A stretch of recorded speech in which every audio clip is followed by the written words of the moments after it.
and welcome back to the studio. In this routine, we are going to do a hand and arm mobilisation routine.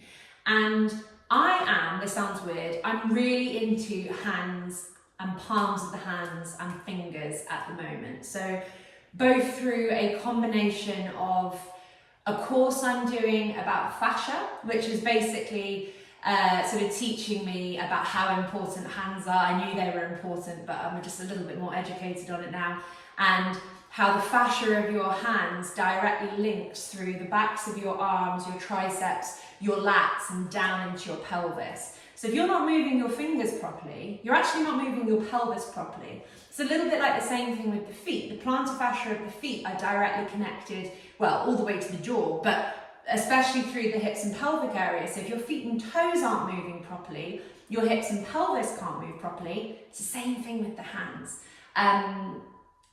So I've been sort of understanding this a little bit more kind of theoretically, but from a practical perspective, I've also realized recently with loads of my clients that their hands are one of their primary main dysfunctions that they have in their body. So their hands are so stiff, so dysfunctional, that it's feeding into stiffness and compensation at the shoulder and the thoracic spine. It's feeding into tight hips. It's honestly absolutely insane. And I know that there are a few of you watching this who are my one-to-one clients, and you will have experienced directly some of the hand exercises, how it can release chains of tension through the entire body. So just the more I'm working with people, and I'm like, why have they got tight shoulders? And why won't the shoulder exercises unlock their shoulders? And it's because I've been looking at the wrong thing. It's all starting from their hands.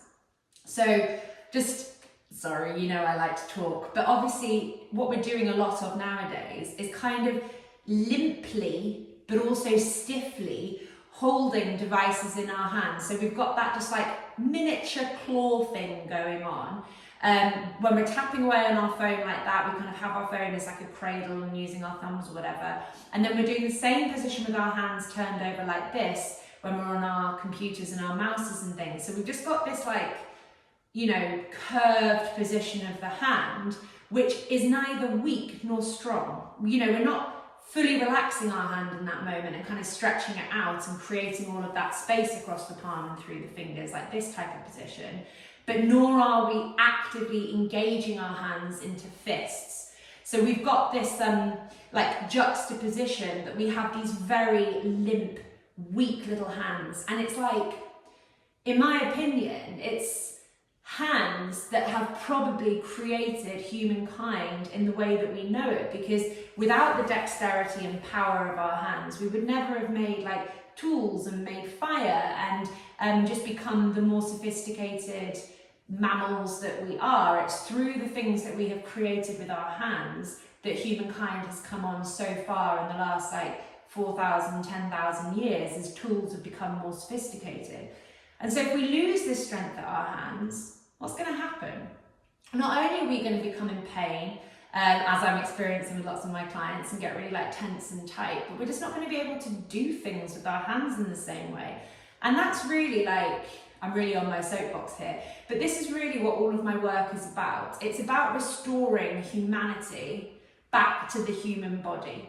We're not using the human body in the way that evolution has designed it to be used. And we can get affronted by that. We can get oh, well, I have a desk job, so what am I supposed to do? You can get angry about it, or you can do all that you can to try and mitigate the problems that our non-human lifestyles are doing to our human bodies. And I know which way I've chosen to sort of pursue the last few years. You're not going to get anything by making excuses and finding obstacles, but you will hopefully find these changes occur by trying to find solutions to problems. It's not about giving up your desk job, but it's about understanding what your desk job is doing to you and finding ways to remedy the patterns that these desk jobs are putting into our bodies. Anyway, off my soapbox, let's work our hands. So for this routine, you're going to need